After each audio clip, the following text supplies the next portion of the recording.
All right. My name's Dave Schumacher, and I thought I would go over my process in developing a recipe used for a competition. I think what's important to think about and how you develop recipes for specifically for beer competitions. You can make recipes that aren't geared towards competition, but I'll kind of go through my thought process in building a recipe for um, beer competition, which I'm very much do a lot. I've done very well with it. I've got a pretty good process of what I do, and I thought I'd share and hopefully you guys will learn something and pick something up and start winning some medals. Winning medals is always a fun thing to do in beer making. So first of all, there are a lot of different softwares out there to make um, beer recipes. I use brewersfriend.com. Mainly, I think it was, I'm not sure why I ended up started using it, but I really liked it from the get-go. I liked the look of it. One thing I really liked about it, it was web browser based, so I could basically pull it up on any device, whether it be my phone, my tablet, my laptop, desktop, whatever. I could pull it up from anywhere, and it's saved on in the cloud. Um, they do have an app that you can purchase. I think the app's kind of silly because it pulls up just perfectly fine in the mobile browser version. I highly recommend don't bother with the app unless I don't know why. Some people like it. I'm one that doesn't. Um, I've used Beersmith before, and it's good. I just like it this better. It's kind of like it's kind of like Windows versus Mac. It's just kind of more of a preference than anything. I try to get over to Beersmith, but I keep coming back to this just because I think this is what I really learned to use first and what I really enjoy using the most. And I mainly I like the look of it compared to Beersmith. Beersmith can be kind of crude sometimes, in my opinion. But anyways, so Brewer's Friend again is basically a web-based software. It's got a pretty good community. They're constantly adding new features. They got a lot of really great calculators. I think they're um, some of the calculators I'll point out that I like a lot. The yeast pitch rate starter calculator I think is one of the best out there. I think it's better than Mr. Multi and some of the others. Bricks converter if you use. I've been really learning to move over to using bricks instead of starting gravity, but it's a good converter to get to figure those out. Lots of good mash calculators, priming.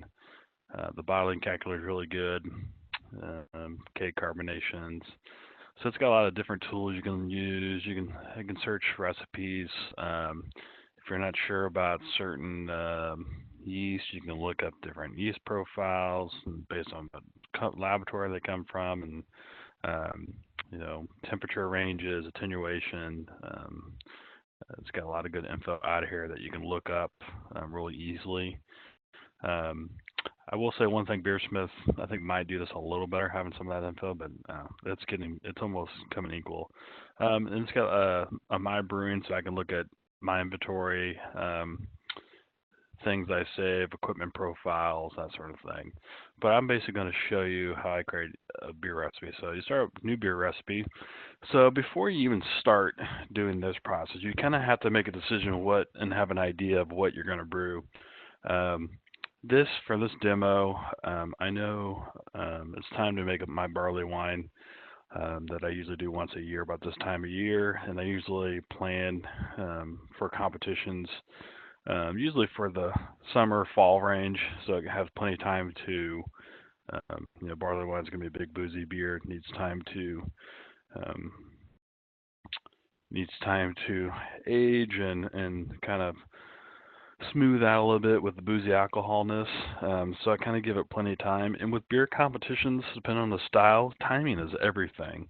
So for really some beers really need to be really fresh. So I plan out IPAs 3 weeks before a beer's due for a competition, so it's fresh as possible.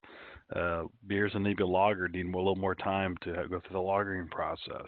So I really I have I usually keep a competition calendar and plan out my what I'm going to try to really go for as far as what categories I'm going to enter. Um, it kind of helps the process, and I think it's real important in beer competition is to time out when the beers are going to be um, at its max best buy data, I guess is what you would call it. Um, so really think about those things. Again, a barley wine is going to take a while to really hit its stride. So I'm planning, for a competition coming up late May. It's our own club competition. Um, so if you plan on under barley wine, you're probably going to lose to me. But anyways, um, so I like to do a little research before I even go to this process. The first thing, if you're brewing for competition, is that you need to read the guidelines. The BJCP has competition guidelines out there, and if you want to be successful in competitions, you need to understand the guidelines and brew to the guidelines, because that's what judges are using. If you don't use the guidelines, you're going to have a hard time doing well in competition. So this is actually the new BJCP website they've been slowly doing, and they've actually made this way better. So you can look up style guidelines first thing and go to 2015 guidelines and need to find category 22, which is where American Strong Ale, and you can go read through American Barley Wine. Okay, and the real overall impression, we're trying to make a really well hopped American interpretation of the richest and strongest of the English ales. The hop character should be evident throughout, but does not have to be unbalanced. The alcohol strength and hop bitters often combine to leave a very long finish. So we're looking for a very big beer, hoppy beer, and so that kind of gives you an idea of what you're gonna need for an ingredients to get that. Um, Two things I encourage everyone to go do when you're looking through the guidelines when you're trying to come up with a recipe is that first of all they give you a character ingredients. Um, so this tells you a well-modified pale malt should form the backbone of the grist. So lots of big base malt bill. Some specialty or character malts may be used. Dark malt should be used with great restraint, if at all, as most of the colors arise from a lengthy boil. New World hops are common, although any variety can be used in quantity. Generally uses attenuated American ale yeast.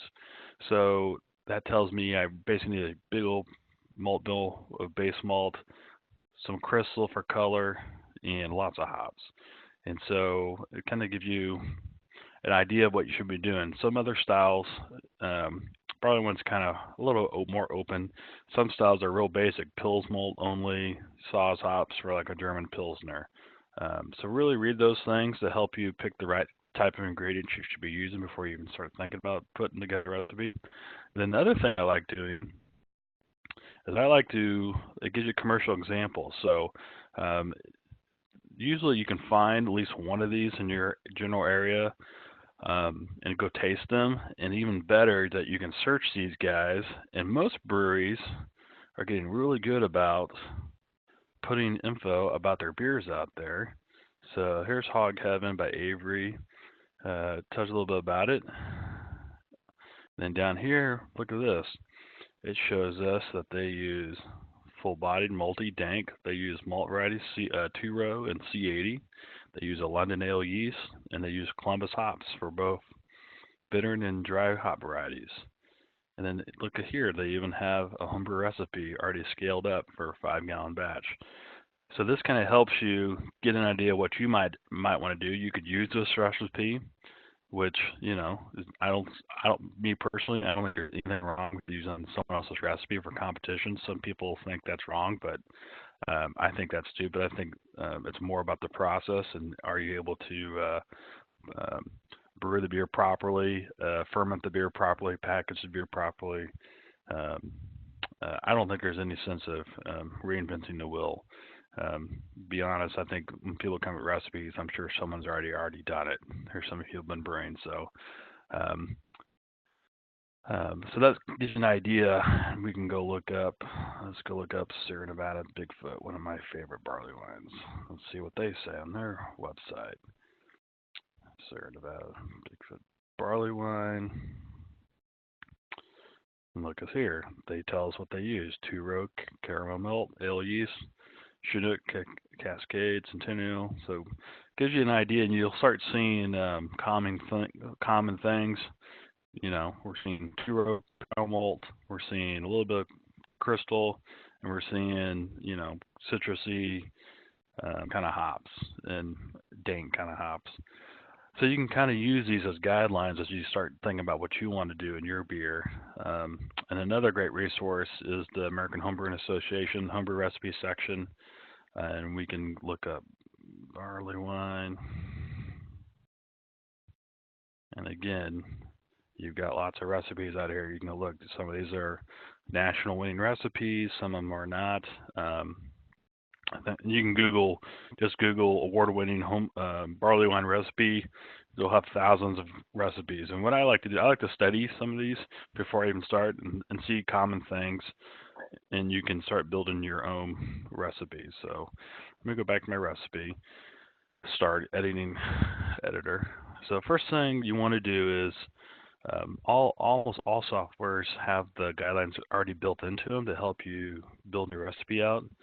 So what you want to do is find the style you're trying to brew, which we are brewing an American barley wine, 22C, 22 strong American ale. American barley wine. Okay. And what I like about when you do that, at least in Brewer's Friend, I know Beersmith does some other, it will kind of show you what the range of the numbers we're looking for. I'm in Plato. I've been trying to use Plato more. That's what professional brewers use, so I've been trying to learn. But basically, we're trying to look for 8 to 12% beer, 50 to 100 IBUs. It gives us the color we're trying to look for. And once we hit all the numbers we're looking for, this should turn green. I will keep tweaking my recipe until I get a green check on all the numbers, and that's important. That's what I call brewing to the guidelines. Um, you can not do that, but you'll have a better chance of winning if you brew to the guidelines. So, and then you want to give this name a beer, so we'll call this Shoe Brew Barley Wine. I've been better about naming 2008. We'll do February 2018. I've been putting dates on my recipe names just to keep track. I that way I can look back of ones I've done before and see if there's something different I want to try. This is all these numbers are all stuff that I set up prior. So my batch sizes always end up with 5.5 gallons, 7.5 gallons boil size. I'm actually going to bump this number down to 65, mainly because I'm doing such a big beer. I know that my efficiency is going to take a little bit of a hit. So I'll bump that down a little bit. And then I'm ready to start kind of putting in numbers. My equipment profiles are already set. You can go in here and let me open this in a different tab. If for some reason if I was using a different equipment profile, I could go in here and change this. Like this profile is based on my 15-gallon brew boss system, brew in a bag system, and these are numbers I came up with after several brews.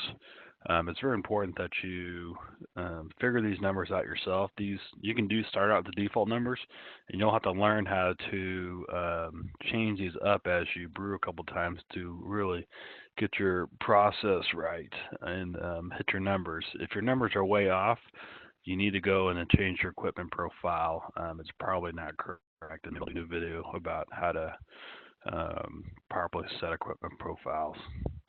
But anyway, so I'm going to start with I need a big base malt, so I'm going to start with 15 pounds of two-row American malt. Let's see where I'm at my numbers. All right. So just by doing that, you can see I've got 16 Play-Doh, original gravity predicted. You can see the color from just using 2-row, and you see how much farther I've got to be able to hit these numbers. Again, we're looking for a green checkbox.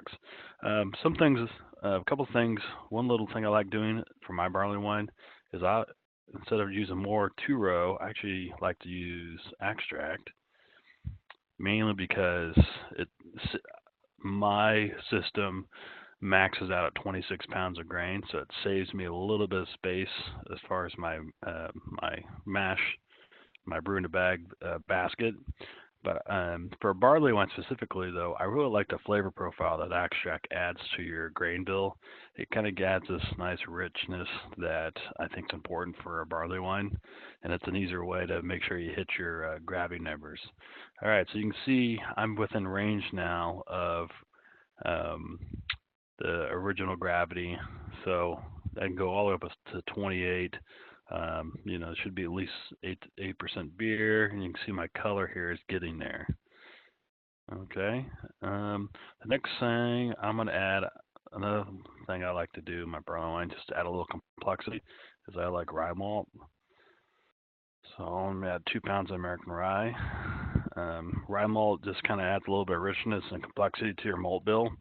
Not really necessary for a barley wine, it's just something I like in my barley wine.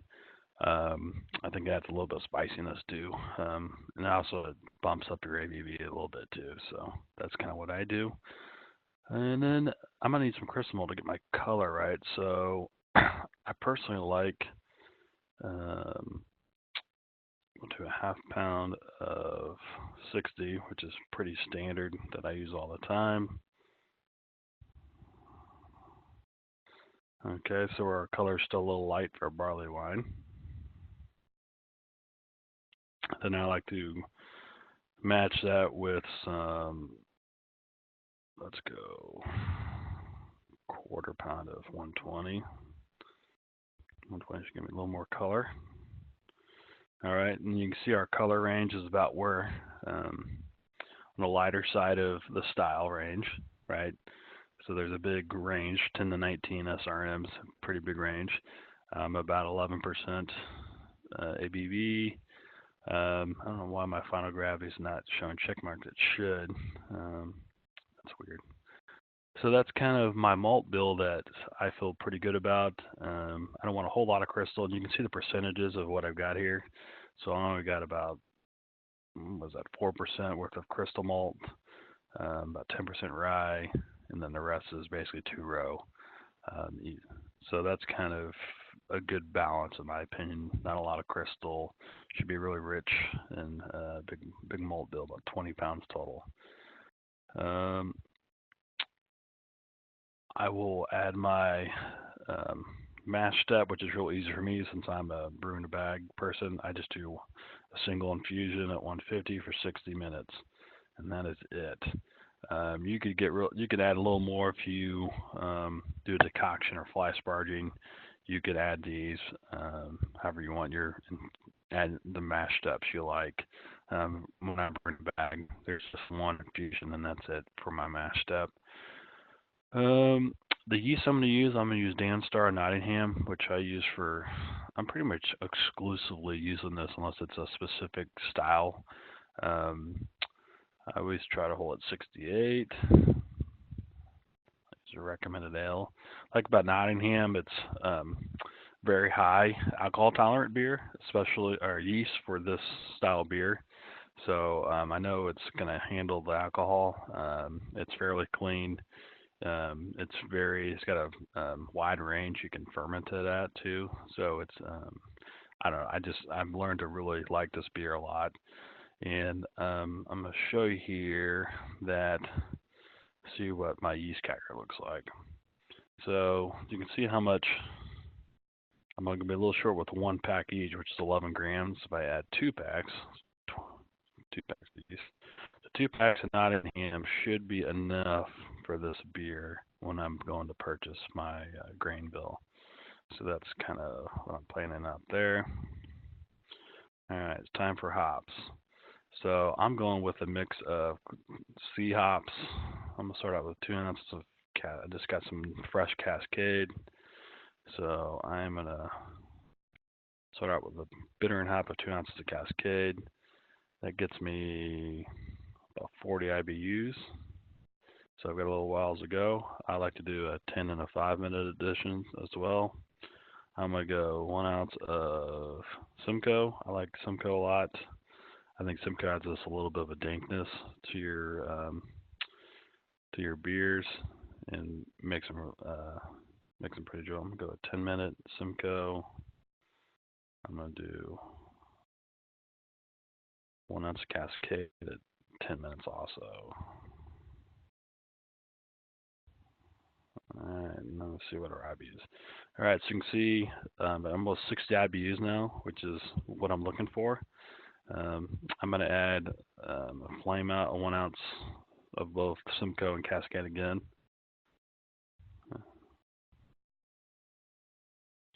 About a minute to go to add some more aroma.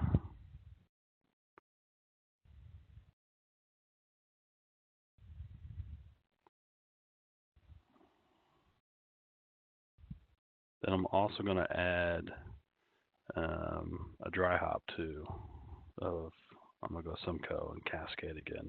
It's a good classic combo for American style beer because you get the citrus, you get the dank, you get just I think it gets a good beer for competition. Here you want to change this to dry hop, and you'll notice this changes down to days. I always try to do about a 5-day dry hop. One Cascade dry hop. A few things I will point out. I don't have the hops on me, but I will change this the alpha acid units based on whatever the hops I bought. I haven't seen the new ones I bought, but what it currently is. So that's accurate for hop utilization. So if the ones I've got right now is at 8, let's say 7.5, that way it's accurate from what I'm trying to do, but for this purpose. Then you can also, over here, you can change the Levy bonds for some of your malts too. So now if I look back at my recipe now, all right, you notice I've got, should be about 10, over a little bit of 10% beer. It's going to be about 60 IBUs. Give me that kind of amber orange color. That's kind of what I'm looking for. I think that should be a good looking beer. I think it should have some complexity to it with the rye malt and the extract. And that's kind of how I do things. Water chemistry, Brewer's Friend does have a pretty good water calculator. I kind of hate the way it looks though. So I don't really use the water chemistry piece. I will make notes. I'll use Brew and water, and I made a video on that already.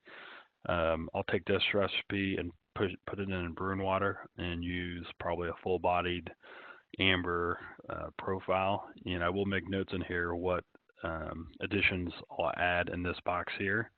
And if this description over here, I'll take note. I'm not gonna do anything specific for this beer, anything special other than my normal process.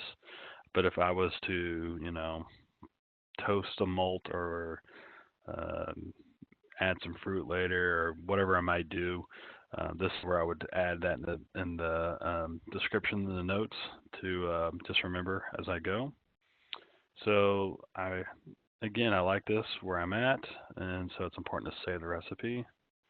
All right, so this recipe is now saved. And what I like about Brewer's Friend, it's got this cool buy ingredients button now. They work with, I can't think of their name now. It looks like it didn't work. That's all right. This should have went to an online web store. You can buy your ingredients if you wanted to, but I'm not going to do that. Some other things I'll do is I will look at my water requirements. So I'm a brewer in a bagger. So this recipe calls for total mash water 7.91 gallons. So I will make sure I go to the grocery store and get 8 gallons of RO water from the grocery store before I make this beer. So that kind of helps you plan that out. Um, if I was ready to go brew this beer, I can just. I'm not one that prints off my recipe sheets, but if someone that likes printing and having them with you, um, you can. This is what a print off summary would look like. Okay. Um, and if I brew this beer, my BIB brewing steps, I'd put the date. If I wanted a batch code, if I was going to use a different chilling method, I can change all that. My inventory is not up to date, but what I like about this, it will actually deduct from your inventory if I had this correct, and you can keep track of that. And you simply brew it, and it pulls up into the brewing session. And what I like about it gives you all the steps, double check all your ingredients, and kind of goes you through your whole brewing process and start your timers and go through your brewing process. You can keep a log and take notes. I'll take pre-boiled gravity readings, check your volumes, and you can go throughout the whole process. Again, here's my water calculations, what I need. If I was to go into my water chemistry, this is a little bit what um, theirs look like. Again, I don't like the way this one looks. Um, I just don't. Um, I can select. Let's say I'll show. I can select RO water if I wanted. And then that was what I'm really looking for, anyways. Let's say I wanted a balance profile. This gives you an idea of what I gotta make up. So then you would just punch in numbers as you go. Again, I don't use this. Mash calculator. Again, I do just one infusion mash. If there was something you need to figure out sparging, decoction masses. This is how you could come up with your change it up. If you just want to look at the recipe, you can pull up a nice little recipe view of your beer. And if you need to make edits, you can essentially make edits and rebuild your steps and go from there. Let me go back to recipe. Go back to the recipe. A couple of things I was going to show in here. You can make edits. Let's say I wanted to. Let's say if I wanted to scale this up. Let's say I don't want to. I want to do my new 1 gallon batch. I want to do a 1 gallon batch now. Well, I can change this up, scale it up to 1 gallon, and now the recipe has been scaled for 1 gallon. Notice my grain bill is now 3.7 pounds, and I can make a smaller batch of this, and then you can go from there. So that's one tool I use a lot when I do scale recipes, and I share all my recipes. They're by default, all my recipes are shared. You can look me up at Schubrew, SCHUBREW, and you can find my recipes if you want to see them. Um, I don't have a problem with anybody looking at my recipes. And that's kind of how I put together a recipe for competitions. Um, I think that will help you a lot. Hope this will help you a little bit to give you an idea of how to make a recipe for competition. Again, to go over the steps, read the guidelines, decide what ingredients are needed to make a specific category beer. Go study some recipes that are already out there, styles of beer from commercial examples of the style, and then go from there. Most beers are going to need a base malt, some specialty malt, and then get the proper hops and the proper yeast. So, if you have any questions, please let me know. And if you have any comments, I'd love to hear them. Thanks for watching the video.